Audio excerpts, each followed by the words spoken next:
Gaurav, now we have finally arrived here. What do you feel? I'm feeling great. We have seen thousands of pictures, videos of Fallingwater before, know the plan, history of the house. There were no surprises. Only thing left was sensory experience. Once you are here, you feel this stone texture in your skin, a smell of water and trees around you, sound of fall and leaves. It all comes together. What do you think? Unlike you, I think it was not my first experience, to be honest. But every time I walk down this trail, see this beautiful piece of architecture sitting in this dense forest, I feel excited and mesmerized by this contrast created in this nature. Last time I was here, I think it was during winter time, and now we are here in summer, and I feel completely different and revived. The earth tone structure of this building is sitting in this green, dense forest, but still it feels so seamlessly blended in nature. This is just fascinating. The house, even though it was built in 1935, I think this house has been inspiration to a lot of young architects and an example of modern architecture. I'm just fascinated every time I'm here. Do you think this house is timeless beauty?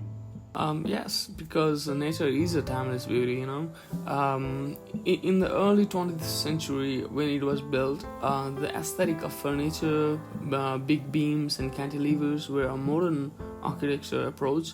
But the idea is not just aesthetics; it's about how the building makes you feel, and it's all about simply nature and human connection. If you base your design intent around Earth, as Frank Lloyd Wright said, nature won't fail you. We have been to almost 20 of the Frank Lloyd Wright houses. How does this piece stand out to you, Ashesh? I think I have to agree with Frank Lloyd Wright quote here, who said, "No house should be on the hill; it should be off the hill, belonging to it." I think this house belongs to that fall, and fall belongs to the part of the house. There are so many point of view in this house to enjoy, but the actual joy is sitting at this spot right here, as I think a lot of photographers have taken pictures to capture this fall, and the house has been showcased in so many book covers and magazines. How do you feel sitting here at this spot, looking at the house, walking through around these small trails and walking toward the entrance from this building? There is a strong sense of approach in this house. As you start walking from the parking, you get closer to the house, you can hear the fall a little bit. You see a glimpse of a house as if the house is teasing you. And there is a second trail around fall, which of course takes you around the woods, and at this point is a perfect frame of the house, where it is above the fall and looks in harmony with hill and trees nearby. I feel great sitting here. It's like a dream come true. Can you imagine living here all your life though? And if yes, what would you change here, Assess? I love city, but to be honest, this is my vibe. I feel peace, and this is just a perfect getaway for me. I can see myself raising my family here, to be honest, if they allow. The only problem might be doing groceries because of American life culture.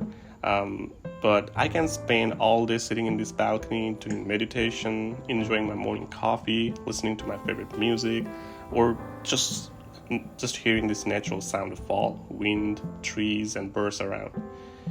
This is just amazing. What did you feel like standing on the terrace of this house?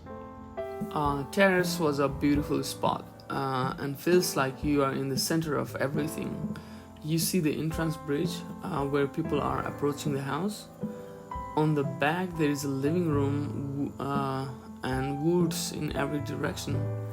Waterfall underneath you, and if you keep staring at the water, you feel like you are standing on a boat flowing on that river. It was a perfect prospect space where you could see nature, and yet you are very close to warmth of your own house. So I think the terrace, I have never seen any other beautiful terrace than this house. Is there any criticism, that's the question I want to ask you.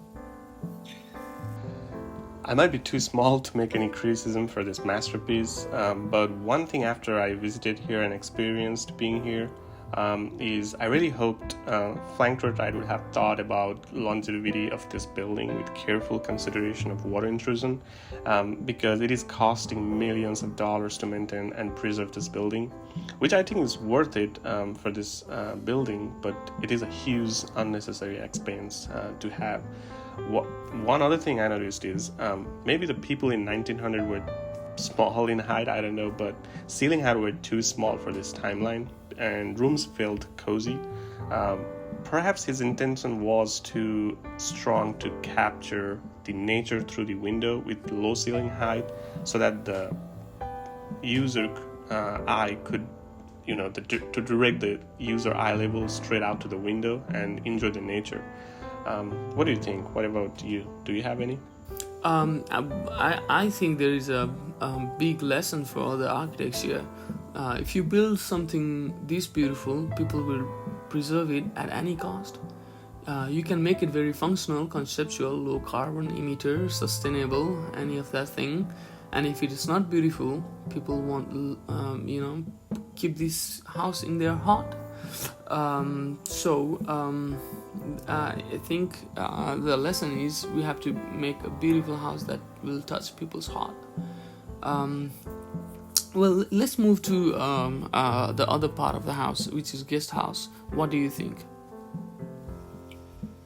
I like the segregation of the guest house from the main house, but you can still see that connection through a covered stair path and also the continuity of the color.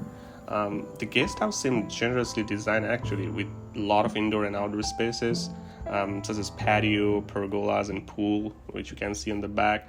I would probably enjoy a night or two as a guest if they list this house in Airbnb. But overall, I think it was a great experience to be here. What do you think? How was the experience? I feel fortunate to be here. When hearing about Fallingwater in the classroom early on and agreeing just about whatever majority of the friends and teachers say in an echo chamber, without truly knowing why we celebrate Frank Lloyd Wright's work. This was a great trip to aspire, re-energize my inner self to be a good architect. I agree with you. I highly recommend everyone who can make it to visit here. I don't think you have to be an architect. Even the non-architect could enjoy this building equally. I think we have met a lot of non-architecture people, just photographers and just hikers and just adventure people through interaction, and they enjoyed equally as we did. I think it is a lifetime experience, and we definitely need to come back in different season, maybe fall and spring. And as a CoffeeTect, we should bring back as some new surprise guest here with full new episode. Let's just enjoy this moment here while we can. Great, and this is just our second episode, and there are a lot more episodes to come, and we are just getting started. Thank you, everyone.